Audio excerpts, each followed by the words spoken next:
தாயின் தனங்களில் பசியாறும் குழந்தையை வெடுக்கென பிடுங்கியதாய் நம்மை பிரித்தது காலம். நமது கூட்டிலும் காலம் கல்லெறிய தெரித்து கிடக்கும் திசைகளில் வீசப்பட்டோம்.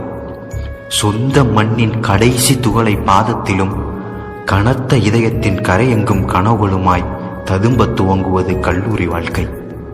முதல் நாள் வகுப்பு, தெரியாத முகங்கள், புரியாத முரண்கள், அறிமுக நிமித்தமாய் ஊர் சொல்லி பேர் சொன்னோம். யார்